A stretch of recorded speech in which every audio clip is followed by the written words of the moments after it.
Indian dream यही था बस। अब भारत का कुछ नहीं हो सकता, भारत खत्म हो चुका है। जो भारत की स्टोरी थी, भारत की ग्रोथ स्टोरी थी, वो बस यहीं तक सीमित थी, क्योंकि भारत अब इकोनॉमी के हर मोर्चे पर हार देख रहा है। जी हाँ, पिछले 1.5 महीने से भारत को लेकर दुनिया भर में यही माहौल बनाया जा रहा है। लेकिन असल में सच्चाई है क्या? क्या वाकई में ही भारत की कहानी खत्म हो चुकी है? मैं इस वीडियो में आपको बताता हूं। दरअसल सबसे पहले उन लोगों की बात भी हमें सुन लेनी चाहिए जिनका मानना है भारत खत्म हो चुका है। उनका कहना है कि भारत हर मोर्चे पर अर्थव्यवस्था के हार रहा है। जैसे कि अमेरिकी डॉलर के खिलाफ भारतीय रुपये के गिरने की रफ्तार इतनी तेज है कि आज की तारीख में $1 के मुकाबले भारतीय रुपया 86 के भी पार जा चुका है। और रिपोर्ट्स बताती हैं कि बहुत ही जल्द ये 90 के आसपास आपको देखने को मिलेगा।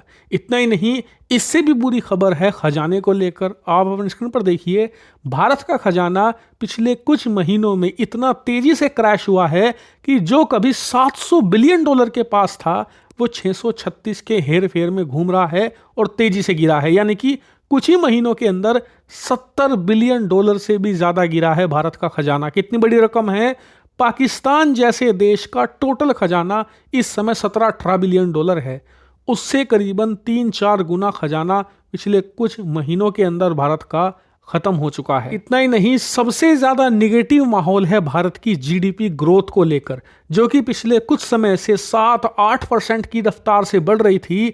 अब यूनाइटेड नेशन से लेकर जो IMF है या वर्ल्ड बैंक है, सब कह रहे हैं कि ये 6.5 के आसपास ही रहेगी। यानी कि सब ने अपने आने वाले 2025 के अनुमान घटा दिए हैं। यानी कि देखा जाए तो जो माहौल बनाने वाले हैं उनका कहना है कि हर मोर्चे पर भारत हार देख रहा है, भारत की कहानी खत्म हो गई। लेकिन सच्चाई क्या है, मैं आपको एक एक करके ये जो मिथ बनाए जा रहे हैं भारत के खिलाफ, इन्हें डिबंक करता हूं। सबसे पहले जो करेंसी को लेकर है ना, उसे आप स्क्रीन पर देखिए।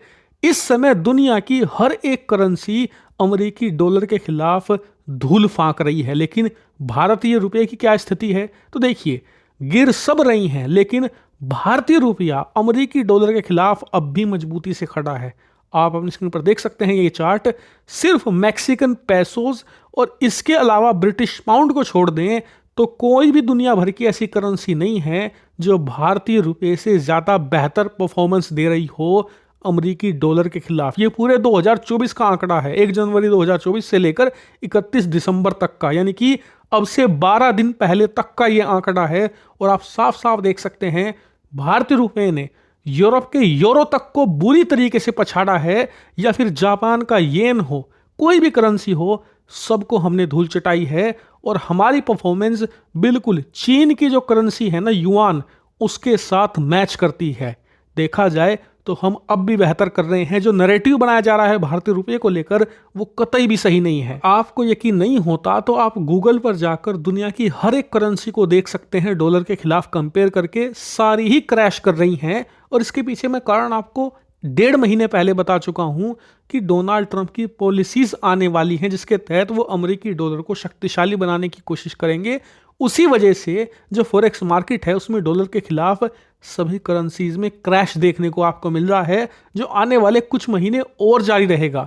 लेकिन भारत पर इतना इफेक्ट इसलिए नहीं पड़ रहा क्योंकि हमारे पास शक्तिशाली खजाना है। भारत और चीन क्यों टिके हैं डॉलर के सामने? क्योंकि दोनों देशों के पास मैसिव खजाना है। चीन के पास $3 ट्रिलियन का है, तो भारत के पास 700 बिलियन का था, जो अब भी 637 के आसपास खड़ा है, जो कि बहुत ही तगड़ा खजाना है। मतलब कि दुनिया में 4th लार्जेस्ट है ये। और ये गिर भी इसीलिए रहा है क्योंकि हम अपनी करेंसी को और अपनी इकोनॉमी को सपोर्ट कर रहे हैं अमेरिकी डॉलर की वजह से।